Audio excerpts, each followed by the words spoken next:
Boco and Henry. Boco was still fairly new to the island.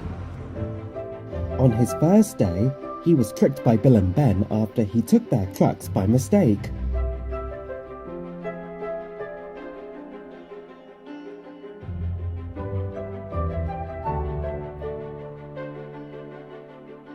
Until Edward sorted out the mess. Now the four are good friends. When the big engines heard about Boco, they were not pleased. Ever since their encounter with Diesel, the three big engines were not thrilled about a diesel that would work on the main line. Unbelievable! As if having one diesel on this island wasn't enough, now we have another coming here. Who knows what tricks this one will be up to? I heard about his class. Driver says that he's prone to overheating and mechanical issues. Great. We're gonna have to waste our time coming to his rescue and listen to him boast about how he's here to replace us. Whatever is the world coming to? The engines continued to talk about the subject till they went to sleep. The next day, each of the engines saw Boco and looked at him with suspicion. Every time Boco would pass them, he'd blow his horn and say hello. Good morning. The others didn't answer. They just ignored him and went on their way.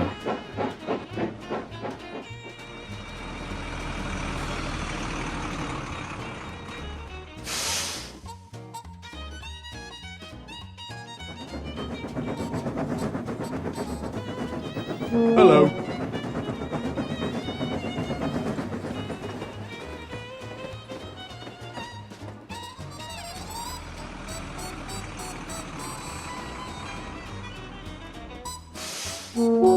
Hello.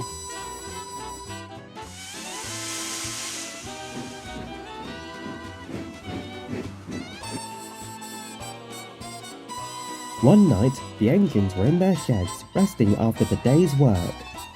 They saw Boco backing into the sheds. He wore a big smile and said hello to the others. But no one said hello back. He backed into the shed next to Henry. Gordon and James just looked away. Henry noticed a sad look on Boco's face. Henry didn't say much about it and went to sleep himself. The next day, Henry woke up and saw that Boco wasn't in the sheds. He overheard James and Gordon talking while waiting for their drivers. That diesel had some nerve coming to our sheds. You should at least ask before coming in. He belongs on the branch line. No room for him here, let me tell you. Something you'd like to add, Henry? Well, maybe he's different from the other diesel. Unlikely. He wanted to greet us, and we said nothing. Perhaps we can give him a chance. You just wait. The minute we trust him is the minute he betrays us.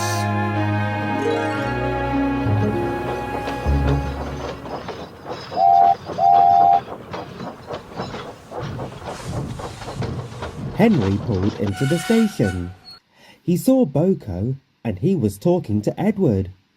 He saw that they were smiling. He heard them laugh about the time Bill and Ben played a trick on him. This made Henry think a little differently about Boco now. The next day, Boco was backing into the yard. He was preparing to take a goods train. Unfortunately for him, the signalman had set the points in the wrong direction. Instead of Boco backing into his goods train, he backed next to it. Wait a minute. Isn't that my goods train? Boco had backed right into Henry. What the? He was cross. What the? Would you look where you're going? That bump could have knocked me off the rails. Oh, I didn't mean to. The points were set for me. I'm sorry. Just move out of the way so I can go. Boco moved to his siding, and Henry puffed away, very cross.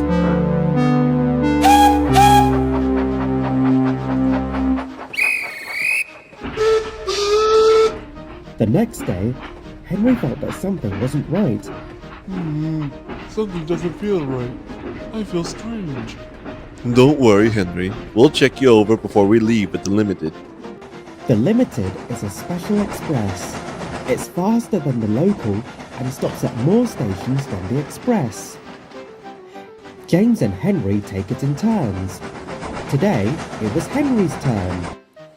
Duck shunted the coaches behind him, and the fireman looked all over him and put oil on his joints.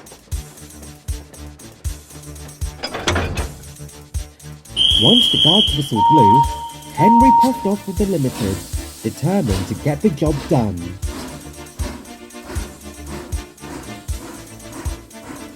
Henry managed to keep to time, but he wasn't feeling any better as he made his way down the main line.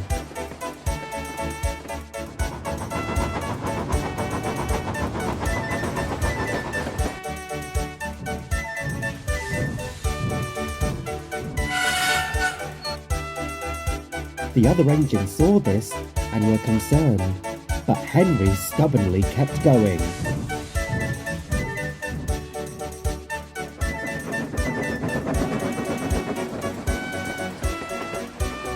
Henry's struggling. He's losing steam pressure. Let's check him over at the next station. Might be a leaky cylinder. They'd soon find out what the problem was. Henry's wheels spun violently, and with a bang, the train slowed to a stop. One of Henry's cylinders had burst. Steam and smoke hissed everywhere, covering Henry. What happened? One of your cylinders burst and the train is too heavy for you to move in your current condition. We'll have to call for help. Oh. The guard went to the last station to get help.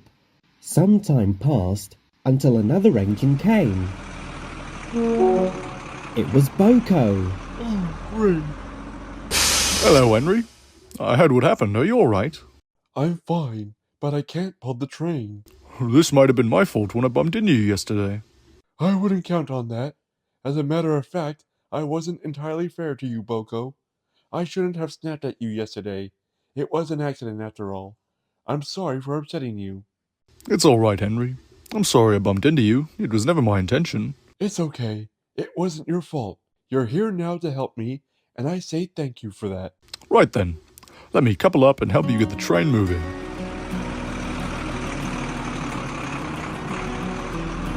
Boco coupled up to Henry and pulled him and the Limited down the line.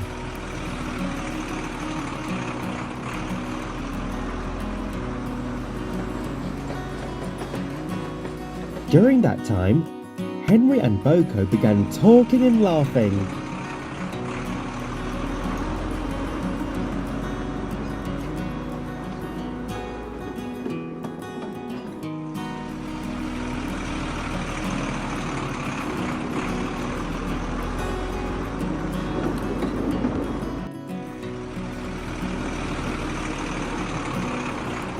When they reached the end of the line, Henry told Boco about their experience with Diesel and why some of the engines were quiet to him. That explains a lot. I know us diesels don't have the best impression with steam engines, but us Class 28s aren't much to brag about. We've had issues with our engines overheating, a cab window flying off, one thing after another. We'll be lucky to still be in service with all of our teething problems after all. I had similar troubles. Before I had my rebuild, I had steaming issues. I could hardly pull a train without needing help. If I hadn't had a rebuild, I could have been sent away from Sodor. I'm sorry for judging you before I got to know you. What do you say we start anew? I'd like that very much. Henry and Boco are now good friends. Whenever they see each other, they make sure to say hello as they pass. When they meet at the sheds, they like to talk about the day's events. Gordon and James have yet to know Boco better, but that's a story for another day.